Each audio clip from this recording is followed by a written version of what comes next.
అదే RTV app వార్తల్ని క్షణాల్లో చదివే అవకాశం ఉంటుంది. ఒక న్యూస్ పేపర్, ఒక టెలివిజన్ ఛానల్ మీ చేతుల్లో ఎప్పుడూ ఉంటాయి.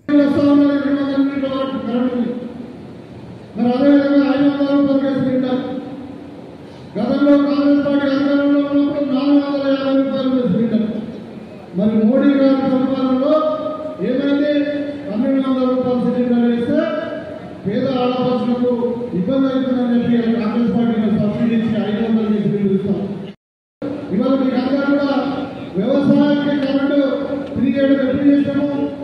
2004 పెద్దలు రాజశేఖర రెడ్డి గారు మొట్టమొదటి సర్కార్ పెట్టి వ్యవసాయానికి ఉచిత కరెంటు ఇచ్చిండు. ఇవాళ మళ్ళీ ఇంటికి కూడా ఉచిత కరెంటుకి సంబంధించిన 200 యూనిట్లు మీకు అందరూ కూడా ఫ్రీ ఇస్తా ఉన్నాం. ఇంకెక్కడ ఏ దేవస్థానం పైన పిల్లలు హైదరాబాద్ మరి షాపింగ్ నిజామాబాద్ తెలియదు కానీ మొత్తం మీద 30 కోట్ల మంది మహిళలు మీద ఆర్టీసీ బస్సు ప్రయాణం చేసింది.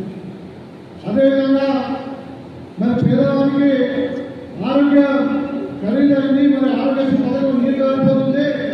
మరి పేదవారికి కార్మికులు అయితే మళ్ళీ కాలని చెప్పి దాంట్లో ఇంకా కొన్ని వ్యాధులను ఆడి చేసి మరి ఇంత పెద్ద ఆపరేషన్ అయినా కానీ ఇంత పెద్ద హాస్పిటల్ అయినా గవర్నమెంట్ హాస్పిటల్ ఫ్రీగా ట్రీట్మెంట్ ఇవ్వాలని చెప్పి ఆలోచించి 10 లక్షల వరకు పెంచడం జరిగింది. కాంగ్రెస్ పార్టీ మాట ఇస్తే మాట తప్పదు, మరి ఖచ్చితంగా చేసిందే చెప్తారని చెప్పి 6 గ్యారంటీ ప్రకటించడం జరిగింది.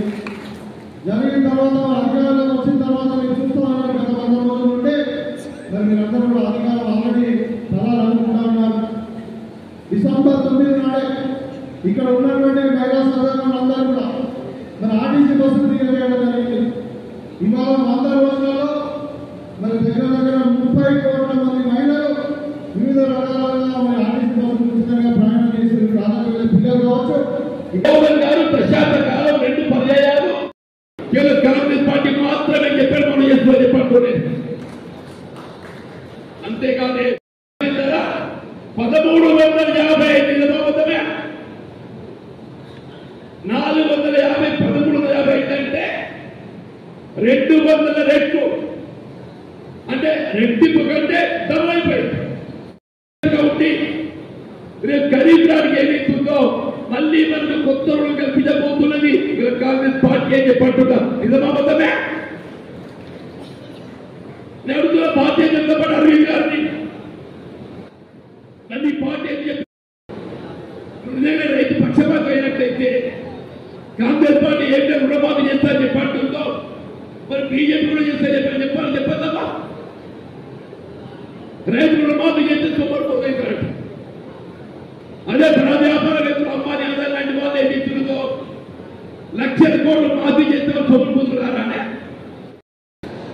మీ దేశం ఎంపీ గెలిస్తే మా మిత్రులు భూపతి గారికి అంతగా నిలబడి, ఎందుకంటే రాష్ట్రంలో కాంగ్రెస్ ప్రభుత్వం అధికారం ఉన్నది, ఈ సంస్థలు పరిశ్రమింపబడాలి, భూపతి గారికి అండగా నిలబడాలని చెప్పంటే కాంగ్రెస్ పార్టీ పార్లమెంట్ అభ్యర్థి గెలిస్తేనే భూపతి గారికి అండగా చెప్పండి. దయచేసి గుర్తు తెచ్చుకోండి. 2008-9లో ఏనాడైతే కేంద్రంలో కాంగ్రెస్ ప్రభుత్వంతో తల్లి యూపీ ఏర్పడుతున్నదో ఏకమొత్తంగా 1 లక్ష రూపాయలు రుణమాఫీ చేసిన ఘనత కేవలం కాంగ్రెస్ పార్టీనే చెప్పండి. కాబోతే ఇవాళ చెప్తున్నాం మళ్ళీ మొన్నటి ఎన్నికల్లో రైతాంగాన్ని 2 లక్షల రూపాయల వరకు రుణమాఫీ చేస్తామని చెప్పడమే. మనం రైతు చెల్లించాల్సిన రుణం అప్పు పంట రుణం మీరు చెల్లించవలసిన అవసరం లేదు. రైతు చెల్లించాల్సిన అప్పు ఏదైతుందో ప్రభుత్వమే. మరిన్ని వీడియోస్ కోసం ఛానల్ ని సబ్స్క్రైబ్ చేయండి. లేటెస్ట్ అప్డేట్స్ కోసం వాట్సాప్ ఛానల్ ని ఫాలో చేయండి. అండ్ లింక్ డిస్క్రిప్షన్ లో ఉంది.